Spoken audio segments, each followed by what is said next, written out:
Let me first ask you, Mr. Ketkar, there is a general view that Rahul Gandhi made an emotive speech, a powerful speech, many would say. Others would say, well, that since he rarely speaks, that's why there's been so much attention paid to this particular one.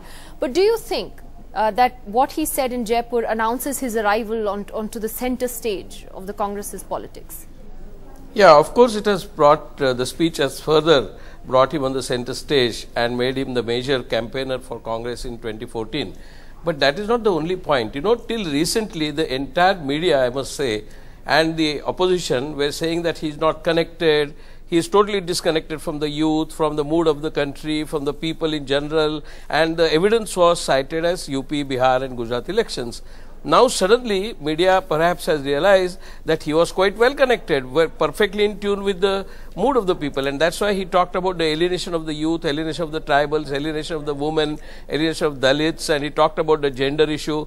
And I think the question of emotional appeal or the emotive aspect of it is slightly overstated. I think he was quite natural and extempore about it. I don't think it was perhaps a plan. I don't know what his speech was written about.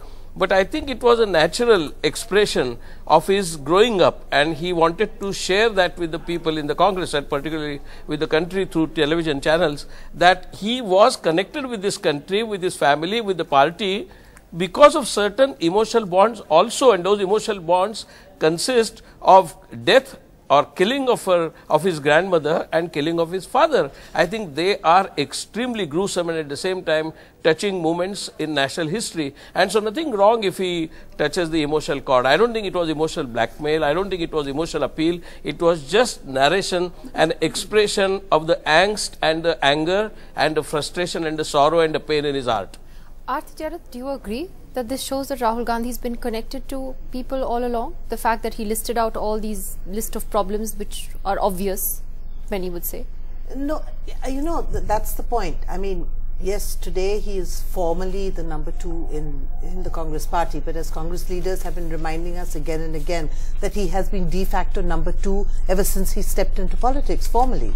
He had 8 years. He had enough power to make the changes that he was talking about at Jaipur. And he's talked about some of these changes in the past as well. Now the question is, as you said, is he going to walk the talk? We need to see him put those changes into place to show that he is really connected. Pretty speeches don't make for good politics. Action does. Mr. Bharat Bhushan also joins us. It's always good to have a panel of commentators when you're talking about the two big national parties. This question of walking the talk, let's just take a look at one or 2 points of his speech, where he said, one, no matter which political party you look at, why do only a handful of people control the entire political space? My first reaction to that was, well, let's talk about you and your family. So what has stopped him from making the changes that he's seeking in his speech? Yeah, I thought he said so himself. He said, up to now I was a lawyer pleading for change virtually, and now I'm going to be a judge implementing those things which he was pleading for.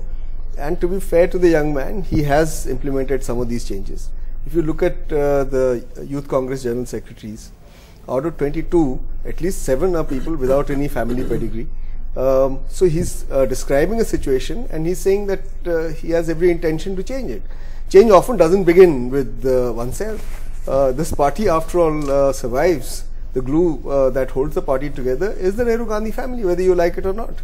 But if and you take think that's that for not granted, necessarily a bad thing. But see, I don't want to say it's a good thing or a bad thing. It's the reality. It's a fact of life.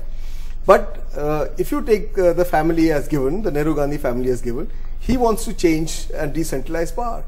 These are, I think, good intentions. I'm not saying the Congress is the ideal party. I'm not saying it's the only party or only model that we should have. But within that model, if he wants to make certain changes, well, more power to his elbow.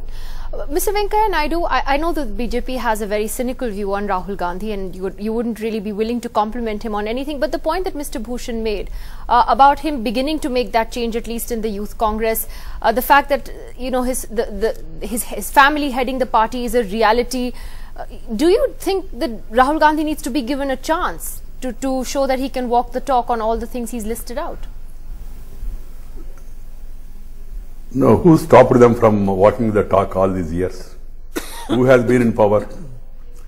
His great-grandfather, grandmother, father, now mother, everybody has been given an opportunity. He himself was at the helm of affairs of the Congress party as General Secretary or in any position. They were in total control of the party. In democracy, Nidhi, in democracy, dynasty is nasty. But unfortunately, it is tasty to some people. It is the choice of the congressman to have their leader. There is nothing new about it, nothing great about it, nothing is going to happen. India's #1 news app just got even better. Download NDTV's new app. Fully optimized for retina display. Full screen view. Faster response time. And Sudoku. NDTV's new iPad app. Download now.